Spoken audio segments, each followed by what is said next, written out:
welcome back. We're moving into our first conversation for today, getting an update once again on perspectives of the sugar industry stakeholders on the proposed BSI investment and amendments to the current agreement.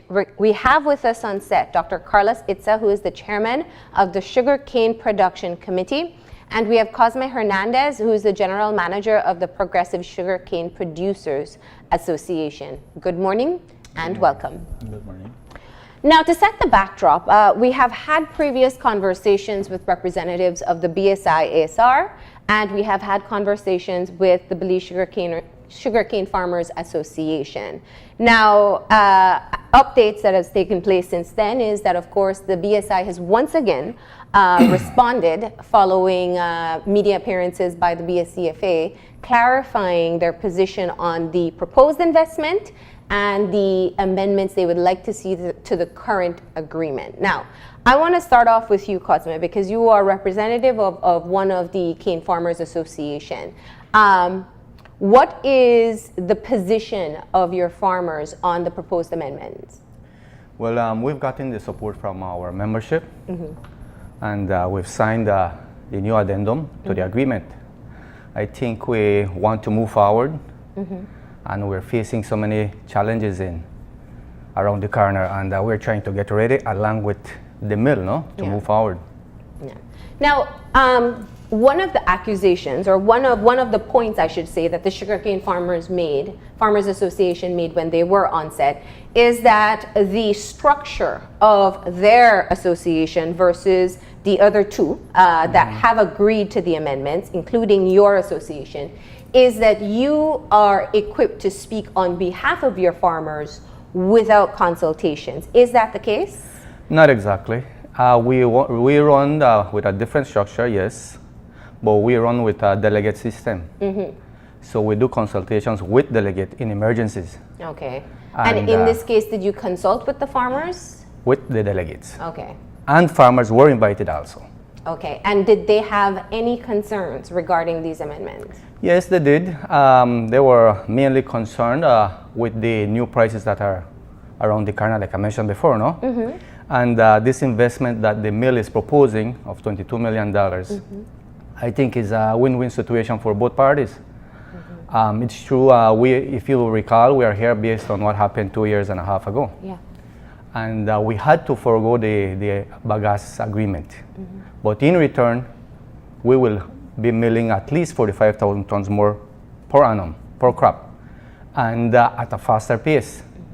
This past crop that just finished 2 weeks ago, we had a major challenge when it comes to the Belcogen. This investment will benefit us, all around. The bagasse is like a scar to us, sincerely. And we just want to move forward. Now, let me get the perspective of Dr. Itza, who's here. You are a part of the Sugarcane Production Committee, which is a government body, essentially, but it does have the input of the cane farmers as well. What is your position on what is being proposed and the concerns that you're hearing at this time? Well, in the case representing the government of Belize and also representing a technical body within the Sugar Industry Control Board, is that basically the commercial agreement is between two private parties. So the government is just an observer in the process.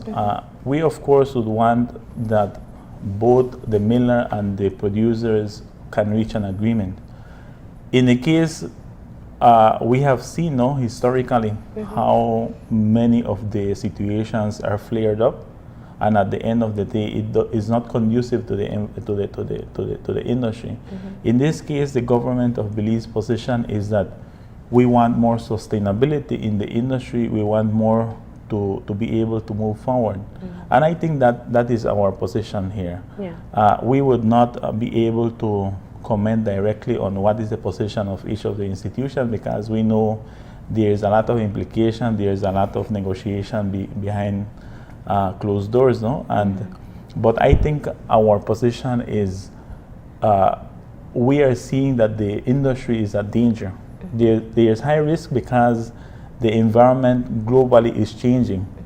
And of course, we have received a lot of financing from the different international donors, and at the end of the day, those investments come for us to prepare when there is preparing us for precisely this type of situations. Mm-hmm. And what we have seen is that there has been not too much preparation for what is basically coming internationally, and we know that the prices of sugar can drop. Yeah. We know also that many countries in the Caribbean are phasing out of sugar and sugarcane production. Mm-hmm.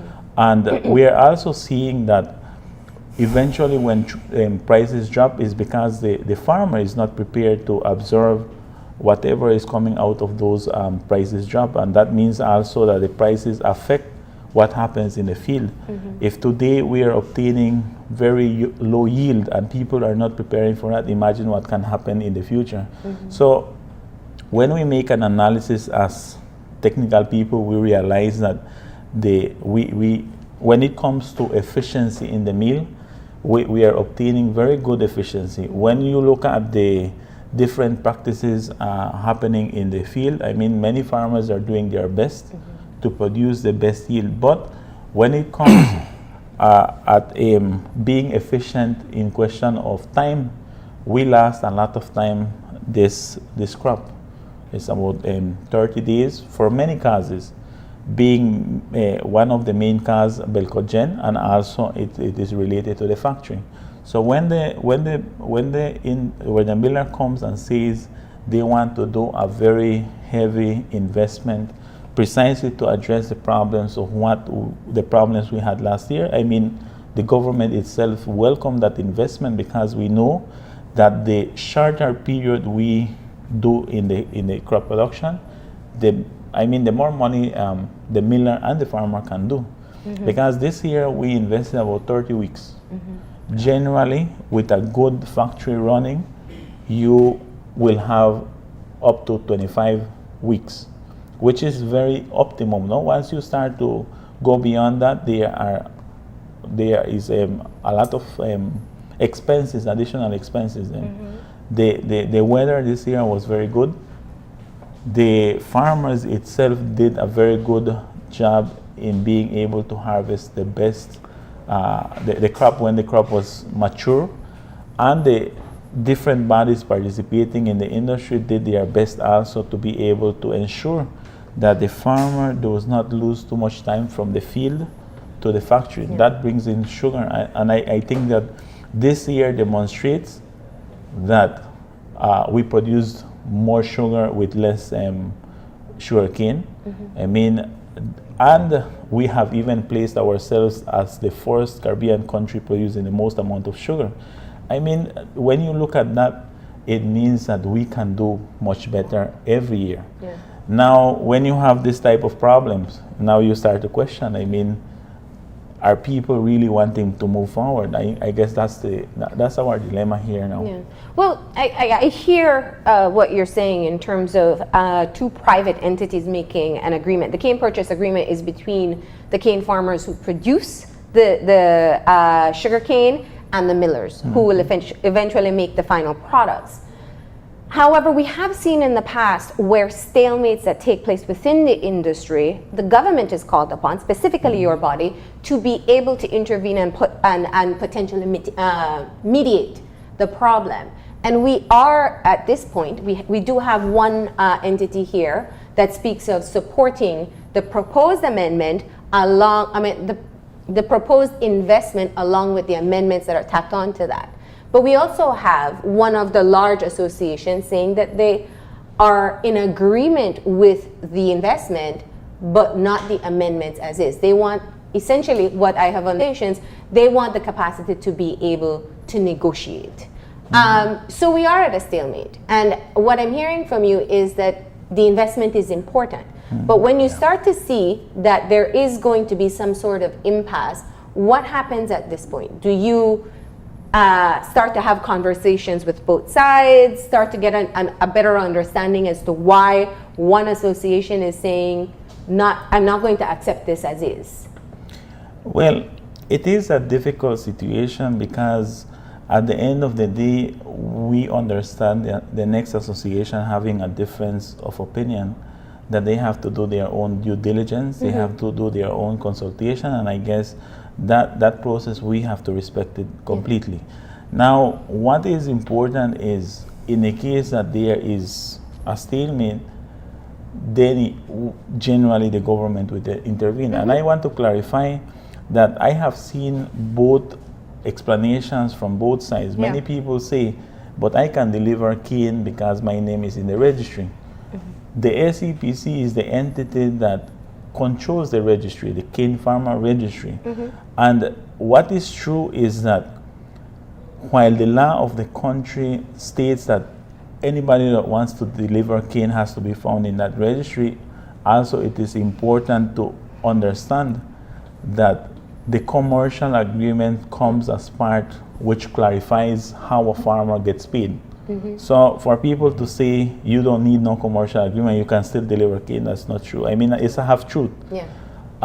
What is important is that that commercial agreement indeed comes to clarify that how a farmer gets paid, what he gets paid based on the quality. As you know, farmers don't necessarily get paid on the amount of cane they deliver. They get paid on the amount of sugar that they, that is extracted, but more important, that they deliver individually. Yeah, and your point is valid, and I believe that has been a part of the clarification coming out of BSI at this point, saying that essentially they cannot accept cane from any farmer who does not have a current cane purchase agreement in place. Now, let me bring it back to Cosme for a bit. As a part of the Progressive Sugarcane Producers Association, when you hear the concerns coming out from the other association, what's your perspective on the issues that they are raising? I think everyone has their right of opinion, right? And my biggest concern is right now, the longer they take to sign, it doesn't matter on which condition, there will be a delay on the investment made. And we might have another crop like the previous one. And I think we can move forward, no? We can deliver more cane at a shorter period of time. So that's my biggest concern right now, that if maybe because the biggest association doesn't sign, there won't be this investment that we need at the present time. And what you're saying is also important. You know, representation is key here. In terms of the PSCPA, how many cane farmers do you represent? What percentage of the industry? 21%, 964 farmers. Okay, and we understand that the Corozal Sugarcane Producers Association are also in agreement with the investment based with the set with the current amendments, and that represents what percentage of the farmers?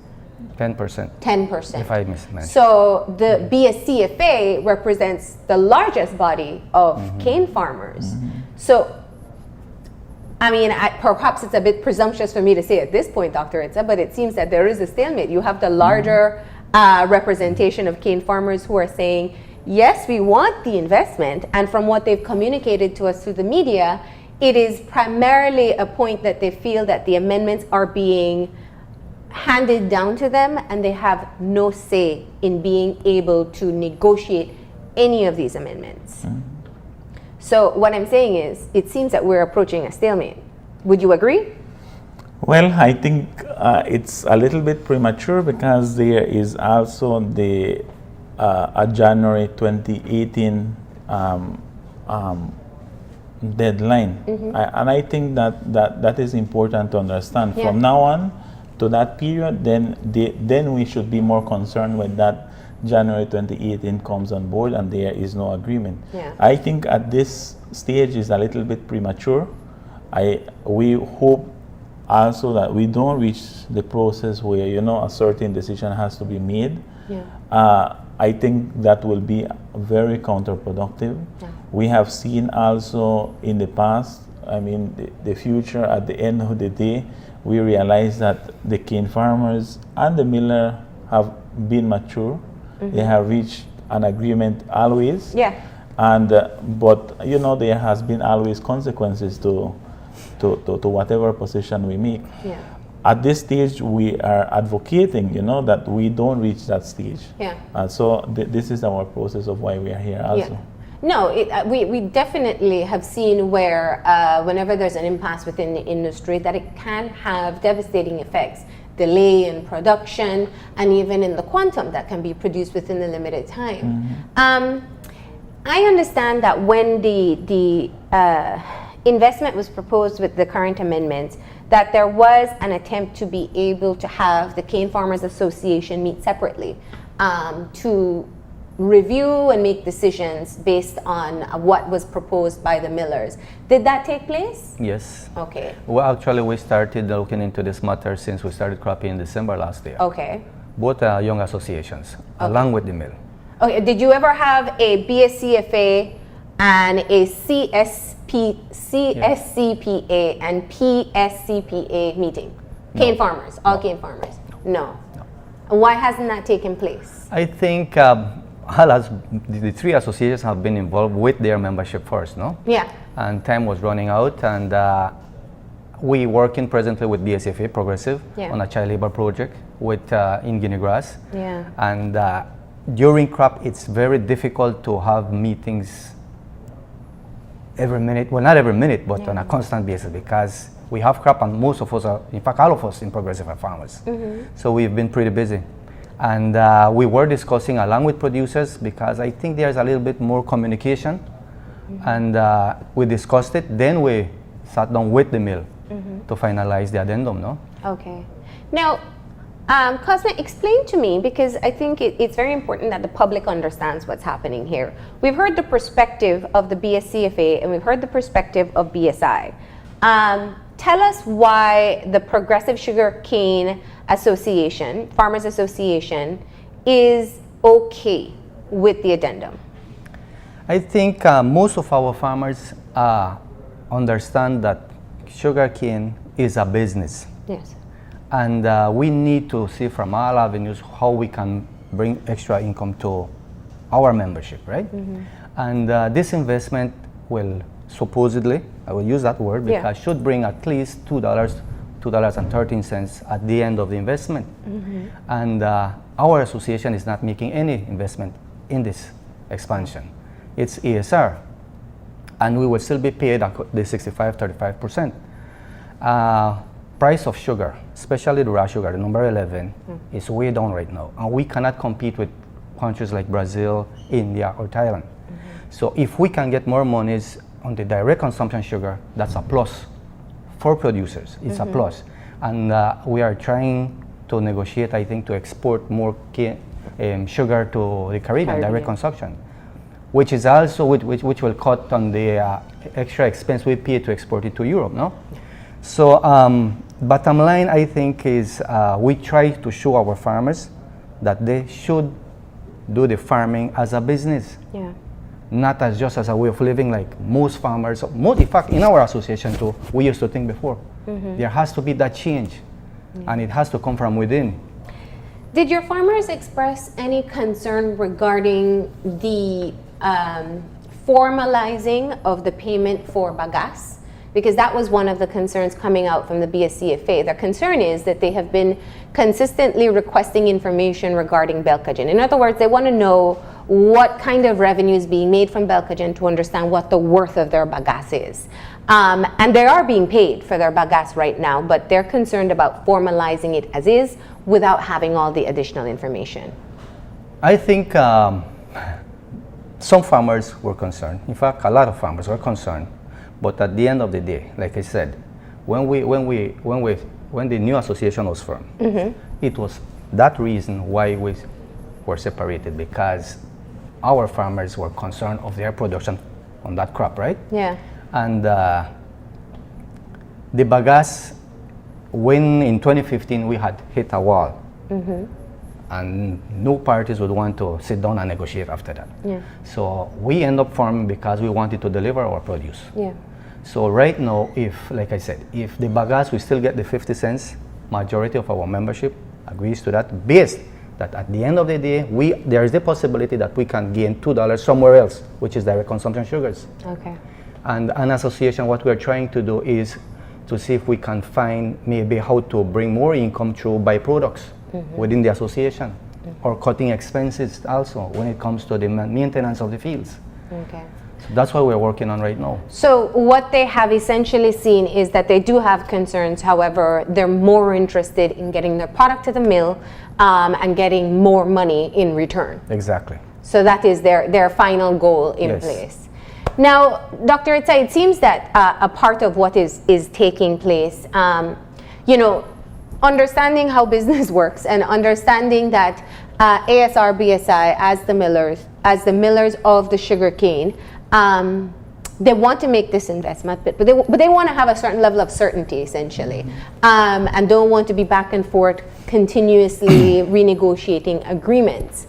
The cane farmers who are spread out throughout the northern region, have families who've grown up in this industry, have traditions and cultures, have a particular viewpoint. I think that seems to be more of the masses just because of their families and their extension within the northern region. If there is a concern about coming to the table to discuss the details of the main 4 points that are being proposed, would the SCPC be willing to mediate a conversation like that?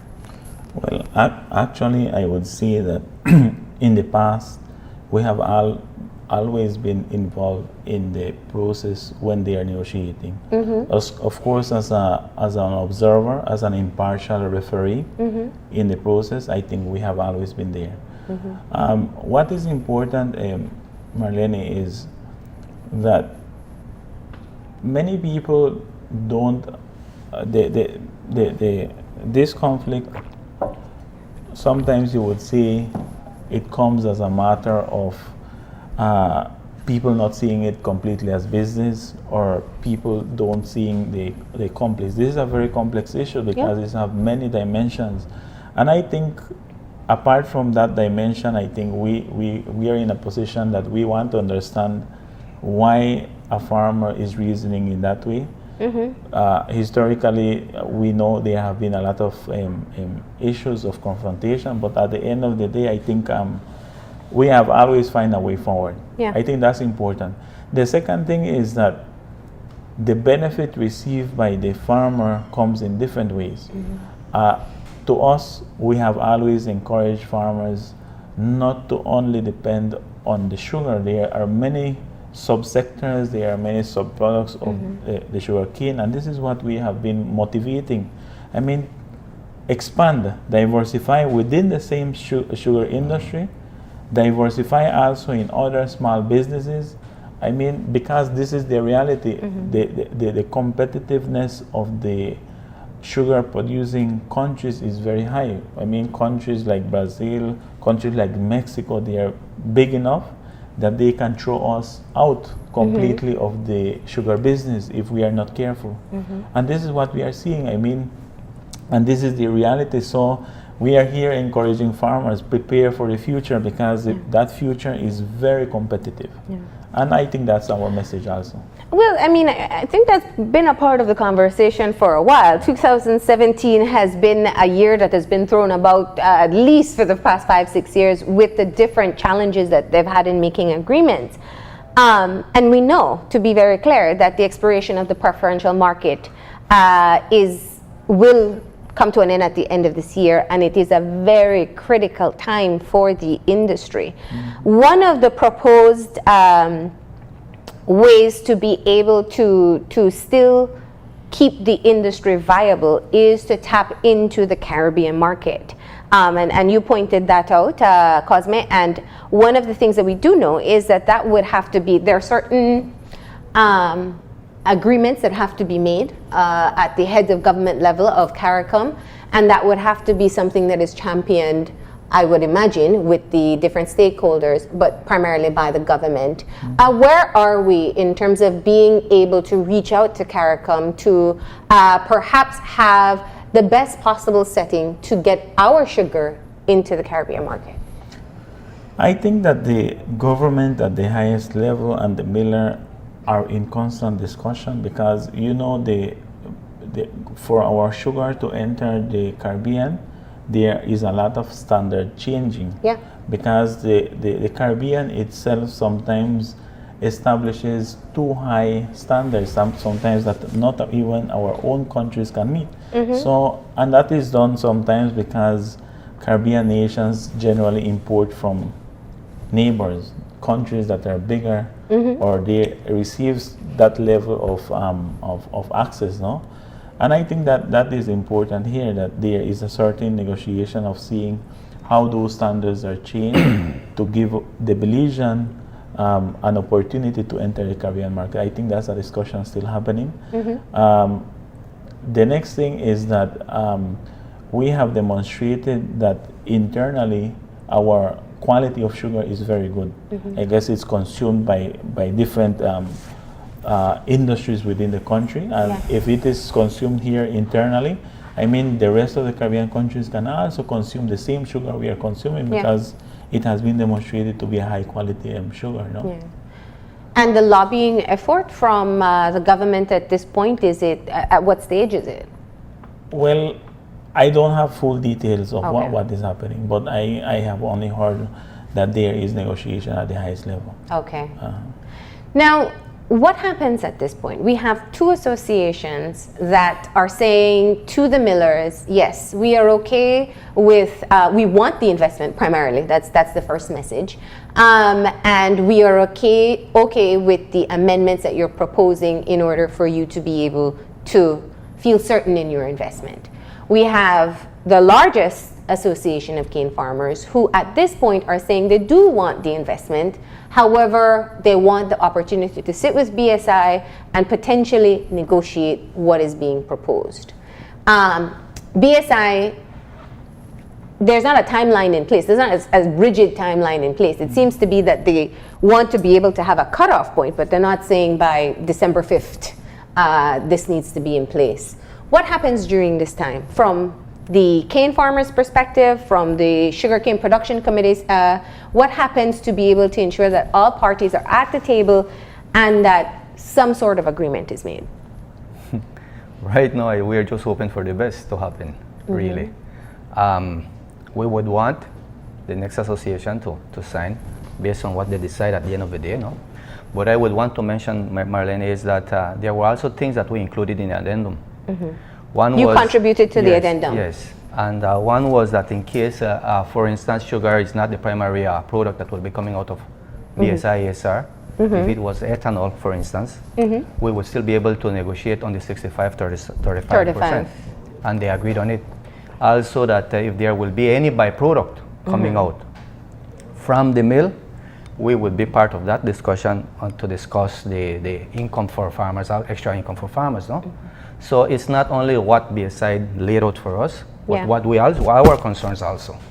So I think, like I said, majority of our farmers agreed for something that we want to work as a team, because I think, Marlene, this industry with the sugar mill and the farmers, I would say it's almost like a marriage, really.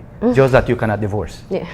Because the mill can't do without the producers. The mill needs your cane, and your cane needs the mill. Exactly. We know that much. So we have to find a way how to work together and move forward, both parties. And sometimes we would sacrifice something today to gain more in the future. So that's bottom line here, no? And we had to give up something because we are seeing more than just right now. We're seeing 5 years, 10 years from now.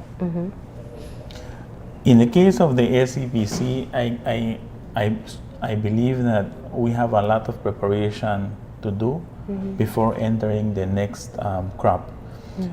Recently, we started what is called a postmortem of the previous crop season.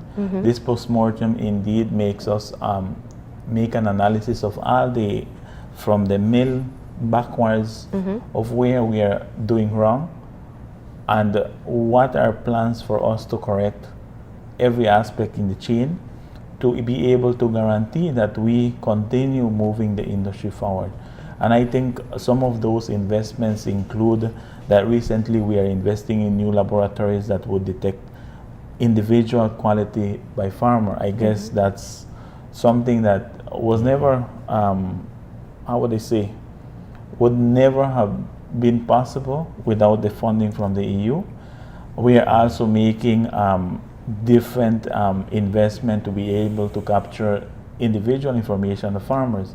Because you see, right now, many people would say we are competing against what? But when you look at our own information and we are not able to compare, how can you say we are improving? I guess that's an important factor for us as SCPC.